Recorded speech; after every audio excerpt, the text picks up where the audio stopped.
अस्सलाम वालेकुम students, I am Waqas Mahmood. हम टेस्ट सीरीज़ लेके आए थे आपके लिए, टेस्ट प्रिपरेशन के लिए सीरीज़ लाए थे।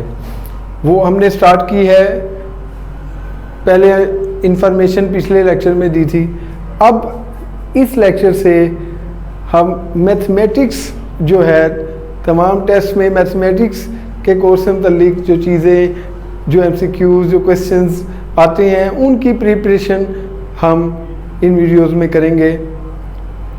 टेस्ट किस किस्म के, cadet test, ISSB test, PMA long course, short course, PPSC test, NTS test, इन सब टेस्ट में बेसिक मैथमेटिक्स से मुतल्लिक जितने क्वेश्चंस, MCQs वगैरह आते हैं, उन सब की प्रिपरेशन हम इंशाल्लाह इस सीरीज़ में करेंगे। सबसे पहले इस सीरीज़ को स्टार्ट लेने के लिए हम कैडेट्स से स्टार्ट करते हैं। वहाँ पे सबसे पहले हम आज जो टॉपिक स्टार्ट करेंगे सेट्स के मुतल्लिक करेंगे। पहले हम सेट्स के मुतल्लिक पूरी डिटेल पढ़ेंगे, उसके बाद उसके कुछ MCQs, कुछ क्वेश्चंस वगैरह हम सॉल्व करेंगे, ठीक है, जिस तरह के उन टेस्ट में आते हैं। ठीक, पहली वीडियोज़ में पूरी डिटेल देंगे, नेक्स्ट वीडियोज़ में हम जो है उसके MCQs वगैरह सॉल्व करेंगे। जी देखिए, sets.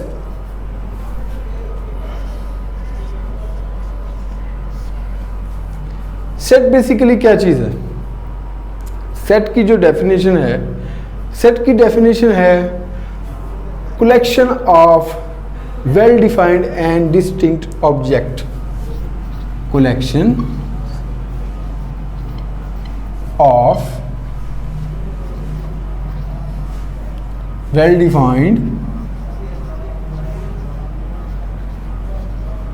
and distinct objects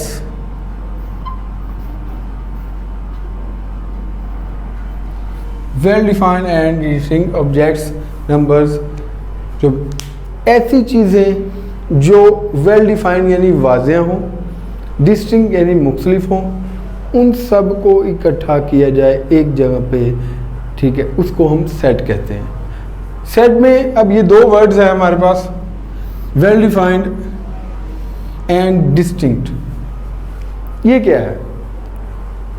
well defined और डिस्टिंक्ट। वेल डिफाइंड का हमारे पास जो मीनिंग है कि उस चीज़ का वाज़ेह होना। वाज़ेह होने से मुराद ये है कि जो भी चीज़ है वो सब लोगों के लिए, हर एक पर्सन के लिए वो एक ही चीज़ वैसी ही हो, हर पर्सन उसको वही चीज़ कहे।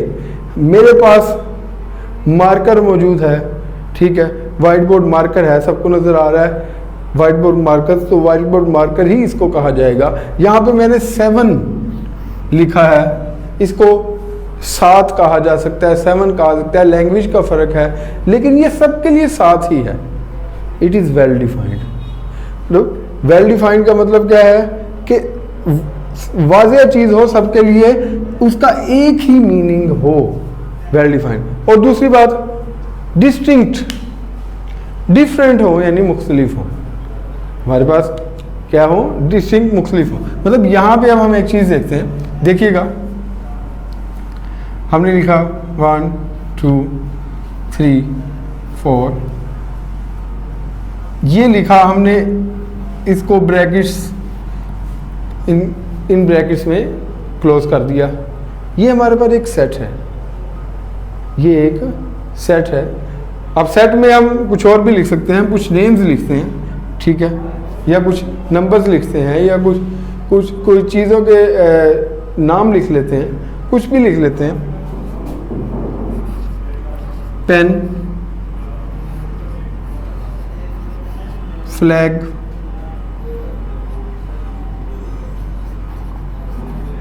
टेबल, ये चीज़ें लिखी हैं, ये है हमने, ये सेट।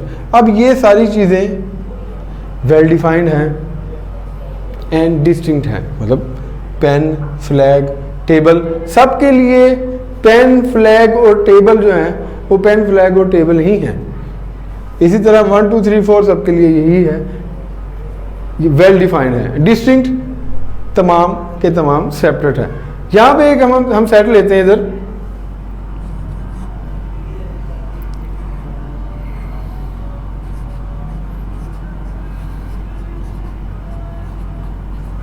मतलब रिप्रेजेंटेशन के हिसाब से ये हमें सेट नजर आ रहा है, सेट नजर आ रहा है, ये हमें फील हो रहा है कि सेट है। अब मैंने पहले भी ये कह दिया कि हम सेट ले रहे हैं, लेकिन और से अगर देखें तो ये सेट लिया ही नहीं गया, क्योंकि यहाँ पे तमाम एलिमेंट डिस्टिंक्ट नहीं है। 2 इज रिपीटिंग, 2 दो बार आ रहा है, इसका मतलब ये डिस्टिंक्ट नहीं है, मुख्तलिफ नहीं है, तो ये जो हमने लिखा है ये सेट नहीं है। हाँ, सेट की रिप्रेजेंटेशन में एक चीज़ हम लिखते हैं, सेट का नेम अल्फ़ाबेटिकल जो लेटर्स हैं उनके साथ हम देते हैं, यानी कि यहाँ पे जो सी हमारे पास है, सी हमारे पास एक सेट नहीं है, सी सेट नहीं है, सी इज नॉट अ सेट। ठीक है, आपको इस बात का वादे पता चल गया कि सेट नहीं है। अब ये क्वेश्चन आ सकता है आपके पास टेस्ट वगैरह में, चीज़ों में, कि ये सेट है या नहीं है, उसमें आपने, उसके लिए आपको ये निशानी पता होनी चाहिए कि कौन सा सेट होगा, कौन सा सेट नहीं होगा। अच्छा, अब ये तो सेट हो गया। अब सेट कोई लिखा हुआ है, जैसे ये ऊपर हमने ए सेट लिखा, मैं रिपीट दोबारा ए सेट को लिखता हूँ। अब इस ए सेट के अंदर जो एलिमेंट्स ये हैं 1 2 3 4, ये जो इसके मेंबर्स हैं इसको एलिमेंट्स कहते हैं, एलिमेंट्स ऑफ सेट। इसके 4 एलिमेंट्स है, there are 4 elements in the set, 4 elements इस सेट के हैं। तो यहाँ हमारे पास एक जो है इस सेट ए का एलिमेंट है, इससे बिलोंग करता है। इसकी जो मैथमेटिकल रिप्रेजेंटेशन है उसके लिए हमने ये सिंबल इस्तेमाल करते हैं, 1 belongs to A, 2 belongs to A, 3 belongs to A, 4 belongs to A. मतलब ये चारों के चारों इसके एलिमेंट्स हैं इस सेट के, तो हमने लिख दिया कि ये सारे के सारे 1 belongs to A, 2 belongs to A, 3 belongs to A, 4 belongs to A. हाँ, अगर यहाँ कोई और एलिमेंट हम यहाँ पे लिखते हैं, हम यहाँ कहते हैं कि 5 जो है 5, अब 5 यहाँ पे नहीं है, does not belong to set A. C does not belong to set A, C जो है सेट ए से बिलोंग नहीं करता। आपको एक बात समझ आ गई कि सेट क्या है, collection of well defined and distinct objects set है। सेट की कुछ एग्जांपल्स हमने यहाँ पे लिखी हैं। अब उसके बाद सेट में वेल डिफाइंड का आपको मतलब समझा दिया गया है। नेक्स्ट आपको बताया गया है कि सेट में जो भी मेंबर्स होते हैं, जो नंबर्स या जो चीज़ें कुछ जो भी सेट में मौजूद है, वो उसके सेट के क्या कहलाते हैं, एलिमेंट्स कहलाते हैं। ये सारे के सारे सेट के एलिमेंट्स हैं। उसको रिप्रेजेंट कैसे किया जाता है, रिप्रेजेंट करने का मेथड भी आपको बता दिया गया है। यहाँ पे कि 5 does not belong to A, C does not belong to, ये मतलब ये इस सेट में नहीं है, जो हैं उसको ऐसे रिप्रेजेंट करते हैं इस सिंबल के साथ। अच्छा, नेक्स्ट जो है आगे, सेट की जो रिप्रेजेंटेशन है, ये आपने छोटा सा मैटर देखा सेट की रिप्रेजेंटेशन का। एक ये मैंने नंबर्स लिखे, उनको एक ब्रैकेट के अंदर क्लोज कर दिया, रख दिया, ये रिप्रेजेंटेशन का एक मेथड है। ठीक है, सेट को रिप्रेजेंट करने के 3 मेथड्स हैं, 3 मेथड हैं। एक तो ये मेथड, टेबुलर मेथड,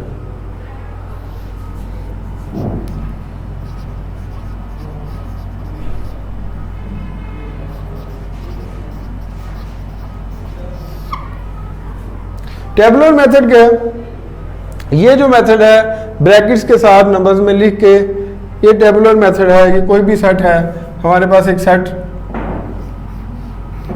n जो है, n सेट को रिप्रेजेंट कर रहा है।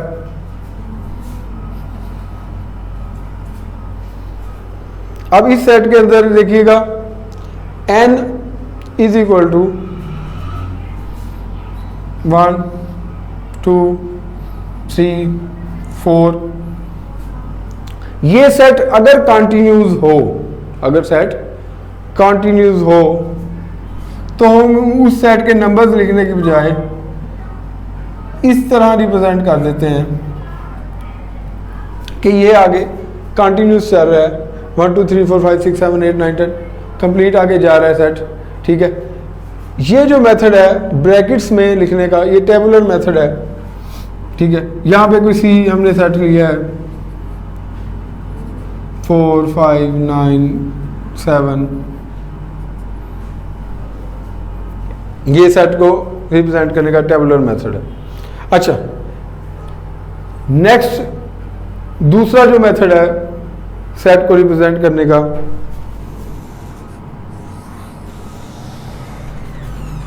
Descriptive method. डिस्क्रिप्टिव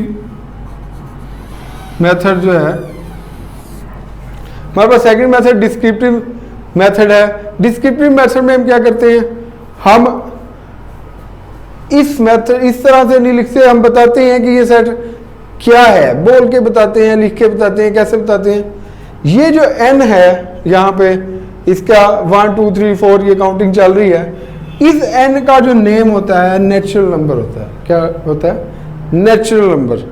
हम अगर अब इस सेट को लिखना चाहते हैं, बयान करके बताएंगे, डिस्क्राइब करके बताएंगे। ठीक है, set of natural numbers,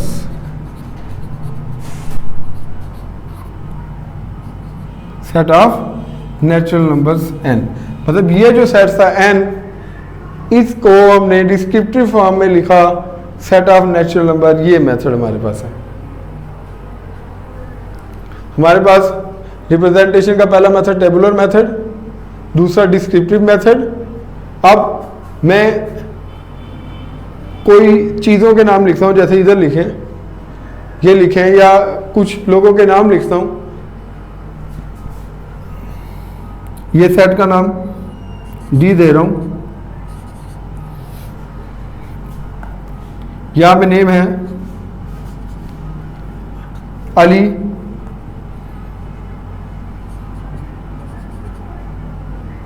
फायज, mark,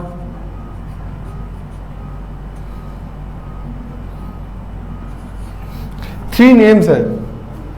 अब ये तीनों लेट के स्टूडेंट्स हैं, हम कहते हैं। अब ये मैंने इसको ऐसे लिखा, ये इसका टेबुलर मेथड है। इसको मैं डिस्क्रिप्टिव मेथड में जब लिखूंगा, ठीक है, सेट ऑफ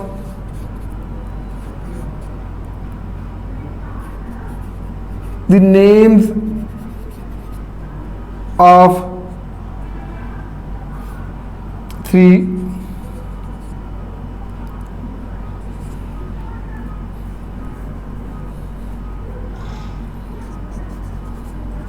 स्टूडेंट्स, ये तीन स्टूडेंट्स हैं। तीन स्टूडेंट्स के नामों का जो सेट है, इसको ये टेबुलर मेथड से लिखा, ये हमने डिस्क्रिप्टिव मेथड से लिख दिया। तीसरा जो मेथड है वो हमारे पास builder notation, set builder notation method. Third method को हम सेट बिल्डर नोटेशन मेथड कहते हैं। अब उसके लिए आपको जो सेट्स हैं, सेट्स के कुछ नेम्स याद होने चाहिए जो सेट हमारे पास मौजूद हैं। Natural number, whole numbers, integers, rational numbers, irrational number, real numbers, ये कुछ सेट्स हैं हमारे पास। आपके पास प्राइम नंबर्स, ये तुम्हारे सेट आपको पता होने चाहिए। ठीक है, इसके लिए natural number 1 2 3 4 up to so on. Whole number 0 है, सिर्फ एक 0 ऐड करेंगे, 0 का इजाफा होगा। 0 1 2 3 4 up to so on. Integer इसमें नेगेटिव नंबर भी शामिल हो जाएंगे। देखिए 0 plus minus 1 plus minus 2 plus minus 3 up to so on. Rational number हमारे पास ऐसे नंबर्स होते हैं जिन्हें P बाई Q फॉर्म में लिखा जा सकता है, वेयर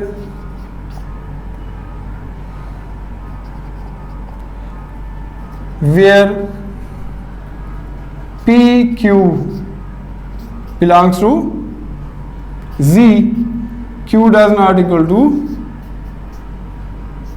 0। यहाँ पे Q हमारे पास 0 के बराबर नहीं है।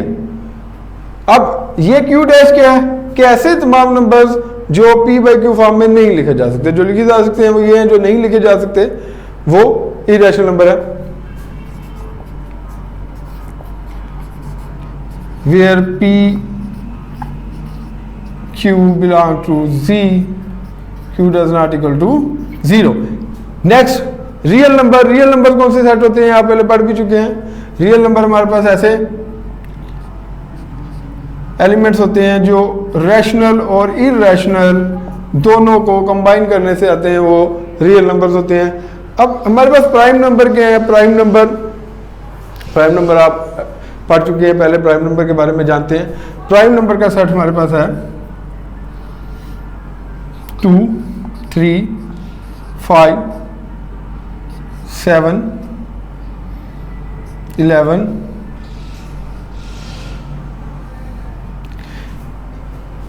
the numbers which can be divisible by 1 and itself, मतलब अपने और एक के साथ ही डिवाइड हो सकता है। सिर्फ 2 फैक्टर्स हैं इसके, एक ये खुद और एक 1। ये प्राइम नंबर की हमारे पास निशानी है, ठीक है। प्राइम नंबर जिसे आप उर्दू में मुफरदात भी कहते हैं, ठीक है। अब ये सारे के सारे इस तरह याद रखना यहाँ पे बिल्डर नोटेशन के लिए ज़रूरी है। अब बिल्डर नोटेशन में शो करने के लिए क्या है, अगर हम इसी नेचुरल नंबर के सेट को बिल्डर नोटेशन लिखेंगे, बिल्डर नोटेशन में हम लिखना चाहेंगे नेचुरल नंबर को x for all x such that x belongs to natural number। x जो है वो नेचुरल नंबर से बिलोंग कर रहा है, ठीक है। अब आगे ये नेचुरल नंबर, ये सेट हमारे पास खत्म नहीं हुआ हुआ, चल रहा है, तो कंप्लीट नेचुरल नंबर है, तो यहाँ पे हम बिल्डर नोटेशन को यहाँ पे रोक देंगे। अगर हमारे पास ये नेचुरल नंबर का जो सेट है ये 10 तक है, यानी कि set of first 10 natural number, ये जो मैंने वर्ड बोला ये डिस्क्रिप्टिव मेथड है। यहाँ पे हम लिख सकते हैं set of first 10 natural number, यहाँ पे हम लिख सकते हैं 1 to 10 काउंटिंग हम लिखेंगे, ठीक है। तो ये वो टेबुलर मेथड आ जाएगा। और अब इसको मैं तीनों मेथड से लिखने जा रहा हूँ। पहले टेबुलर मेथड लिख रहा हूँ, ये सेट ए लिया हमने 1 2 3 4 5 6 7 8 9 10, ये टेबुलर मेथड से मैंने लिखा। अब इसी को डिस्क्रिप्टिव मेथड से लिखेंगे, यही ए सेट है लेकिन दूसरे मेथड से मैं लिखने जा रहा हूँ, ठीक है। सेट ऑफ, अब यहाँ ब्रैकेट नहीं लगेगी, सेट ऑफ फर्स्ट 10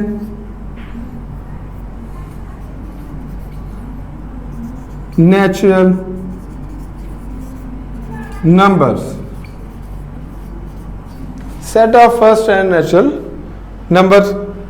अब इसको नेक्स्ट तीसरे मेथड से, जो सेट बिल्डर नोटेशन अभी यहाँ पे जो तीसरा मेथड यूज किया,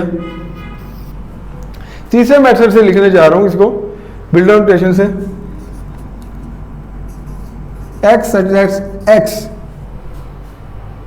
x बिलोंग टू, कौन से सेट से बिलोंग कर रहा है, ये 1 2 3 4 5 6, ये कौन से नंबर्स हैं यहाँ पे, इनमें से हम देखते हैं ये नेचुरल नंबर्स में belong to, natural number belong to n, natural number है हमारे पास।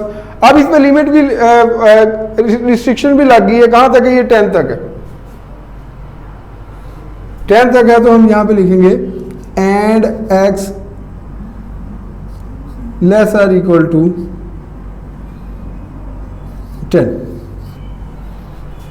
के 10 से छोटे और बराबर वाले, मतलब लेस और इक्वल टू, मतलब जितने भी 10 से छोटे नेचुरल नंबर हैं और 10 खुद भी, 10 खुद भी इसमें शामिल है। ये 3 मेथड हैं सेट्स को रिप्रेजेंट करने के। ठीक है, यहाँ पे अब यहाँ तक हम क्या कर चुके हैं, यहाँ तक हम कर चुके हैं कि सेट बेसिकली है क्या। Set is a collection of well defined and distinct object. उसके बाद हमने कुछ सेट की एग्जांपल्स किए हैं। उसके बाद सेट के अंदर जितने भी मेंबर होते हैं उनको एलिमेंट कहा गया, उसको रिप्रेजेंट कैसे करते हैं वो बताया। सेट को रिप्रेजेंट करने के 3 मेथड हमने किए हैं, tabular method, descriptive method, set builder notation, तीसरा मेथड। ये तीनों मेथड हमने सेट को डिस्क्राइब करने के 3 मेथड हमने यहाँ पे लिखे हैं, आपको बताए हैं। उम्मीद आपको समझ आई होगी। अब नेक्स्ट देखिए, अब हम सेट की टाइप्स पढ़ेंगे। Types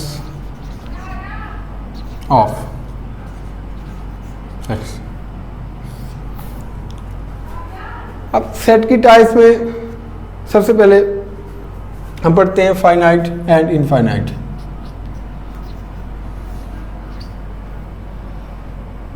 finite set, infinite set.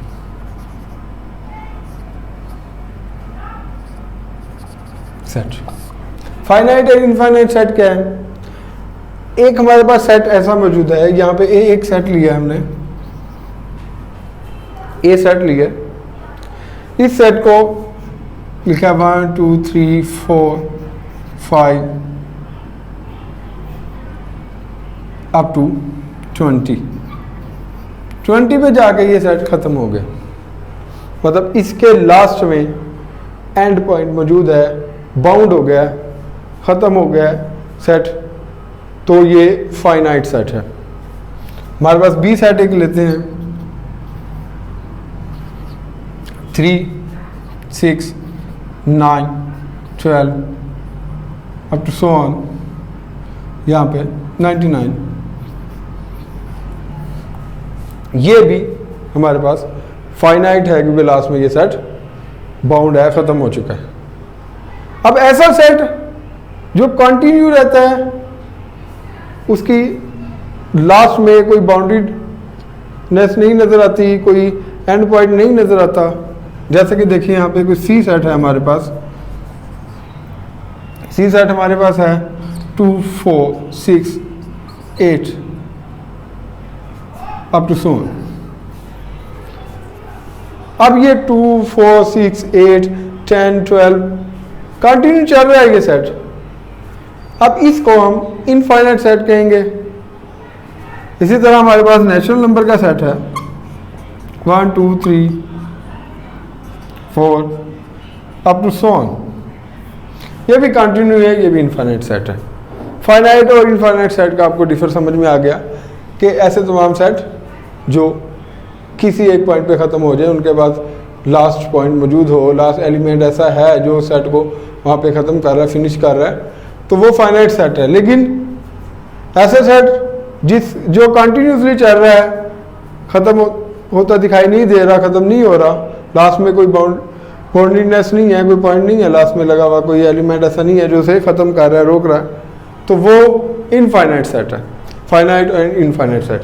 अब ये तो सेट की लेंथ के हिसाब से वो बात थी। अब नेक्स्ट देखें, नेक्स्ट हम बात करेंगे रिलेशंस, सेट के रिलेशंस के बारे में छोटी सी। ठीक है, यहाँ कुछ सेट ले रहा हूँ, एग्जांपल्स के साथ करेंगे हम। हमारे पास ए जो सेट है, ए सेट हमने लिया है 1 2 3 4 5 6 7 8 9 10। बी हमारे पास सेट मौजूद है 2 3 5। सी हमारे पास सेट मौजूद है 1 2 3 4 5। अब हमारे पास 3 सेट यहाँ पे मौजूद है। 3 सेट्स के अंदर हम रिलेशन के जरिए 3 टाइप आपको टाइप्स बताएंगे। आप यहाँ गौर से देखें कि सेट सी जो है इसमें जो एलिमेंट है 1 2 3 4 5, ये सारे के सारे तमाम एलिमेंट्स देखें इन दो में से किस सेट में मौजूद है। आपको साफ नजर आ रहा है कि ये 1 2 3 4 5 इस ए सेट में ये सारे के सारे एलिमेंट्स हैं। अब सेट सी के ऑल एलिमेंट्स, तमाम एलिमेंट्स सेट ए में मौजूद हैं, सारे के सारे सेट ए में मौजूद है। यहां रिलेशन क्या बनता है, यह रिलेशन हमारे पास बनता है सबसेट। सबसेट कौन किसका सबसेट है, ये बात समझिएगा। सी के तमाम एलिमेंट ए में मौजूद हैं, तो सी को कहेंगे ए का subset. C is subset of A. यहां पे सी जो है वो सबसेट है ए का, क्योंकि सी के सारे एलिमेंट ए में मौजूद हैं। अब बी को चेक कीजिए कि बी के एलिमेंट्स क्या ए में हैं, बिल्कुल वाज़ेह नजर आ रहा है, 2 3 5 2 3 5। Then B is subset of A, B is subset of A, B A का सबसेट है। अब बी और सी में रिलेशन देखिए, बी और सी में रिलेशन, बी के तमाम एलिमेंट्स सी में मौजूद हैं 2 3 5। All elements of B exist in C, C में मौजूद हैं, तो बी सी का सबसेट है। B is subset of C. अब ये जो सिंबल यूज हो रही है सबसेट के लिए, ये सिंबल हम यूज करते हैं हमारे पास सबसेट के लिए। अब यहाँ पे ये, अब एक और यहाँ पे ना आपको इंफॉर्मेशन देता चलूं कि ए जो एक सेट है, ए के तमाम एलिमेंट ए में ही मौजूद हैं, मतलब कोई और एक सेट हो, किसी और नेम से हो, उसमें यही तमाम एलिमेंट्स हो, तो वो सेट भी ए का सबसेट होगा। यानी कि ए जो है वो अपना खुद का सबसेट, अपना खुद का सबसेट है। बी जो है अपना खुद का सबसेट है। सी जो है वो अपना खुद का सबसेट है, यानी कि हर सेट अपना खुद का सबसेट होता है, हर सेट खुद का सबसेट है। अब सी ए का सबसेट है, बी ए का सबसेट है, बी सी का सबसेट है, और तमाम ये सेट एक दूसरे के सबसेट, अपने आप के सबसेट हैं कि उसके तमाम एलिमेंट्स उसमें तो मौजूद ही हैं। अब यहाँ जो बात की तरफ ले जाना चाह रहा हूँ वो बात ये है कि सी जो है ए का सबसेट है और ए जो है ए का सबसेट है, इन दोनों में टाइप्स के लिहाज से एक डिफरेंस है। सी ए का प्रॉपर सबसेट है, यहाँ पे दो टाइप्स यहाँ पे आ रही हैं, proper subset and improper subset. Proper subset में हमारे पास क्या है कंडीशन कि प्रॉपर सबसेट में ऐसा सबसेट हमारे पास होता है कि एटलीस्ट कम से कम एक एलिमेंट ऐसा जरूर हो, एक एलिमेंट जो उस एक सेट के जो सबसेट है उसके एलिमेंट्स के अलावा दूसरे मेन सेट में, दूसरे सेट में बचे, दूसरे सेट में बाकी बच जाए। जैसे 1 2 3 4 5 तक है, बाकी 5 के अलावा 6 7 8 9 10, यहाँ पे तो 5 एलिमेंट मौजूद है, प्रॉपर है।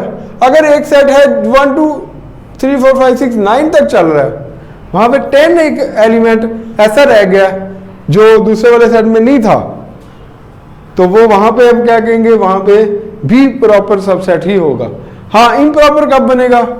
इम्प्रॉपर उस वक्त बनेगा कि जब वो खुद आ जाएगा, कोई ऐसा एलिमेंट उसमें बचेगा ही नहीं बाकी कि जो दूसरे सेट में मौजूद ना हो, यानी कि वो खुद यानी ये जो हमने टाइप्स लिखी हैं, ये ऊपर वाली ये जो हैं, ये सारी की सारी प्रॉपर सबसेट की बात है।